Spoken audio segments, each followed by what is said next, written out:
Multiple attacks have erupted in Paris tonight, with reports of at least 35 dead and dozens more held hostage.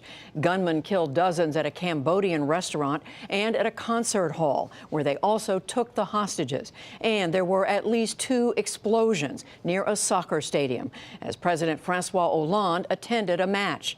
Police raced to respond to France's worst explosions of violence in decades, and survivors told of narrow escapes, including a British woman who told French TV of the restaurant attack. I was having a meal with my friend who was sitting right at the window when there was numerous gunshots directed at the window towards the restaurant that we were eating in. We immediately dropped to the floor with all the other diners.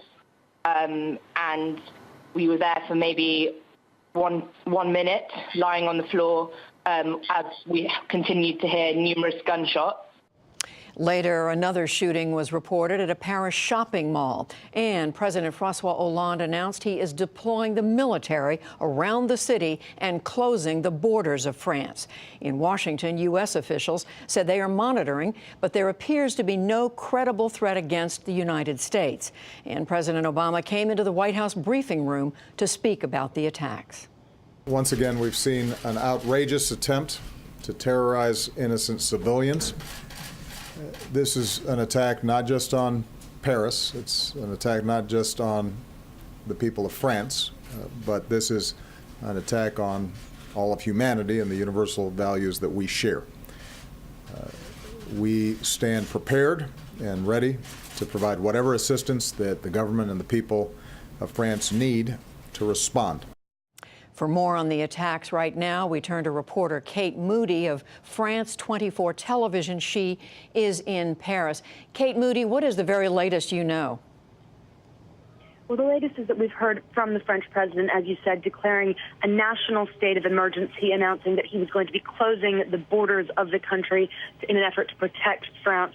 He's described this as a series of coordinated, unprecedented terror attacks, which he believes have left several dozen people dead. Local French media, though, is putting that death toll even higher. BFM TV has said, according to their count, there are already at least 60 dead. And as you've been reporting, there is still a hostage situation unfolding, so that could go even higher. Kate Moody, where is the hostage situation taking place? That's at the Bataclan Theater. It's a music venue where there's actually been an American group performing this evening. It's a group called the Eagles of Death Metal. They were performing at this location in the 11th arrondissement of Paris. It's a theater that can fit up to about 1,500 people, so a lot of people packed into this area. We understand that at least 2 or 3 gunmen entered the concert area, fired several warning shots, and then a few downwards in one direction. Some people have managed to get out of that area, but the situation is still unfolding. Police are on the highest level of alert surrounding that area. Kate Moody, staying with you, we Americans are familiar with what happened in Paris during the Charlie Hebdo, the attacks on the newspaper in Paris some months ago last year. How would you compare what's going on, what seems to be unfolding now, to that? Well, the entire city of Paris was really changed, very much affected by those Charlie Hebdo shootings that you were referring to. 20 people who were killed in that series of attacks, a 3-day terror alert across the country back in January.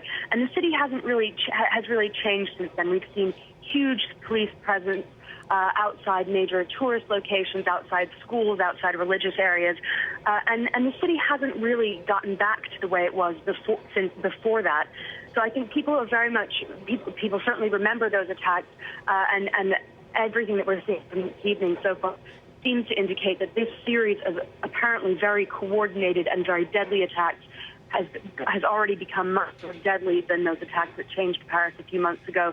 The city still has yet to recover from that, and people are really reeling, truly in shock at this latest development.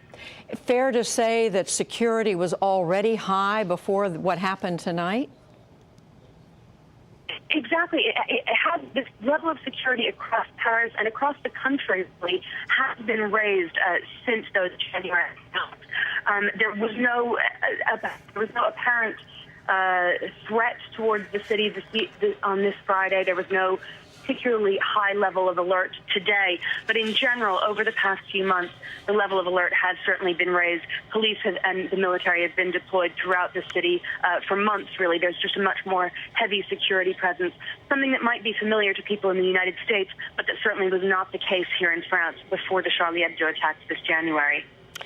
Reporter Kate Moody with France 24 television reporting on the latest on what is an unfolding and continuing violent situation in Paris, hostages being held and dozens reported dead. Kate Moody, we thank you, and we are going to continue to follow this Paris story throughout the program tonight.